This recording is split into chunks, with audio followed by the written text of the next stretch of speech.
도시는 더 이상 숨을 쉬지 못했다.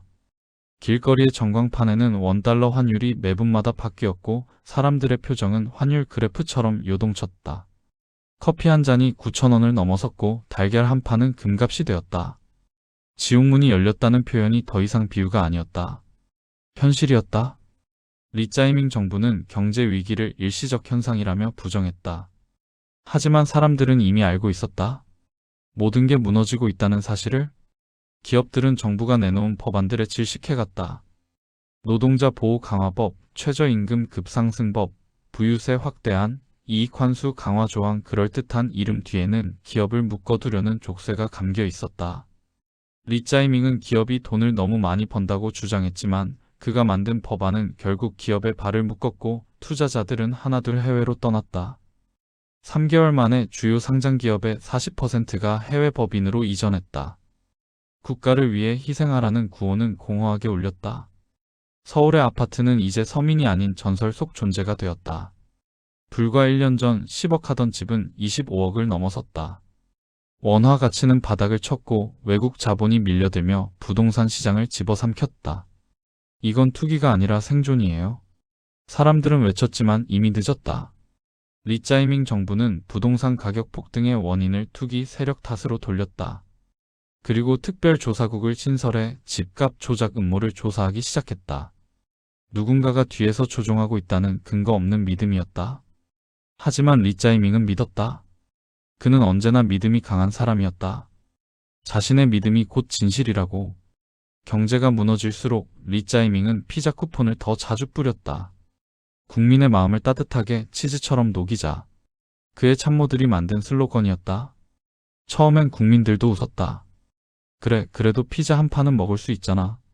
하지만 100회, 500회, 그리고 1000회째가 되자 사람들은 묘한 무기력에 빠졌다. 피자 냄새가 풍기면 사람들은 잠시 현실을 잊었다. 그러나 냄새가 사라지면 다시 차가운 세상이 찾아왔다.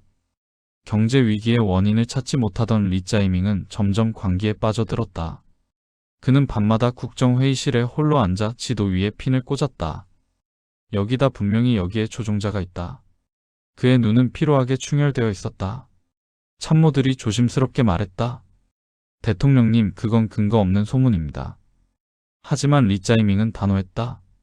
국가를 무너뜨리는 검은 손이 있다. 반드시 찾아내야 한다. 그의 검은 손은 누구든 될 수 있었다. 전직 공무원, 기자, 교수, 기업인, 심지어 피자 배달원까지.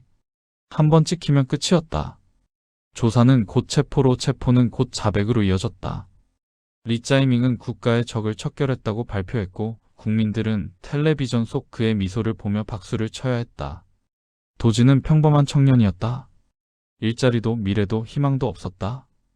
그러던 어느 날 피자 쿠폰 1000회 이벤트 소식이 떴다. 한정 수량, 국민 누구나 피자 한 판 무료. 도지는 쿠폰을 받기 위해 새벽부터 줄을 섰다. 줄은 끝이 없었다. 모두가 피자 한 판에 매달렸다. 이 나라가 망해도 피자는 주잖아. 누군가 농담처럼 말했다. 도지는 피자를 받아들며 미소를 지었다. 그러나 집에 돌아오자 피자 상자에 붙은 문구가 눈에 들어왔다. 당신의 충성에 감사드립니다. 리짜이밍 정부 드림. 도지는 피자를 바라보다가 갑자기 허무함이 몰려왔다. 이건 위로가 아니었다. 이건 길들임이었다. 그는 깨달았다. 피자 쿠폰은 자신을 구하지 않았다. 오히려 더 깊은 나락으로 밀어넣는 마취제였다. 거리는 조용했다. 하지만 그 조용함은 평화가 아니라 두려움이었다. 사람들은 말을 아꼈다. 누군가 경제가 이상하다고 말했다가 사라졌다는 소문이 돌았다. SNS에는 피자 쿠폰 감사합니다 라는 문장만이 넘쳐났다. 좋아요 수가 적으면 경고가 왔다. 국가에 대한 신뢰가 부족한 게시물입니다. 리짜이밍은 스스로를 구세주로 여겼다. 그는 말했다. 내가 아니면 이 나라는 끝이다. 하지만 국민들은 이미 끝을 보고 있었다. 원화는 휴지 조각이 되었다. 수입품은 하늘로 치솟고 수출은 멈췄다. 달러를 가진 사람만이 살아남았다. 한 중년 남성이 인터뷰에서 말했다. 이제 물건이 아니라 통화가 우리를 잡아먹는 세상입니다. 편의점 계산대 위에는 피자 쿠폰 사용 가능 스티커가 붙었다. 이젠 돈보다 쿠폰이 더 가치 있었다. 사람들은 농담처럼 말했다. 이 나라의 화폐 단위는 원이 아니라 피자야? 한밤중 도시는 불빛 대신 어둠에 잠겼다. 정전이 반복되고 사람들은 촛불을 켰다. 누군가 중얼거렸다. 이건 경제가 아니라 지옥이야. 리짜이밍은 여전히 연단에 서 있었다. 그는 국민에게 외쳤다. 우리의 경제는 회복 중입니다. 하지만 그의 뒤 스크린에는 환율 2,100원이라는 붉은 숫자가 떠 있었다. 그의 말은 허공에서 부서졌다. 그때 누군가 피자 상자를 집어 던졌다. 상자는 바닥에 부딪혀 터졌고 기름 냄새가 퍼졌다. 사람들은 아무 말도 하지 않았다. 단지 냄새 속에서 절망을 삼켰다.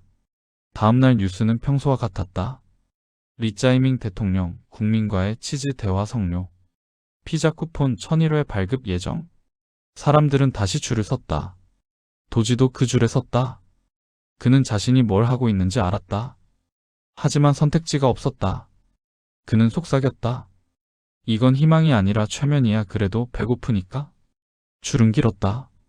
그리고 하늘에서는 리짜이밍의 미소가 그려진 광고 드론이 피자 상자를 뿌리고 있었다. 붉은 불빛이 비추는 가운데 사람들은 상자를 받으며 웃었다. 하지만 그 웃음은 진짜가 아니었다. 그건 절망을 견디기 위한 본능적 미소였다. 지옥문은 이미 열려 있었다. 누군가는 그 문 앞에서 피자 한 조각을 들고 있었다.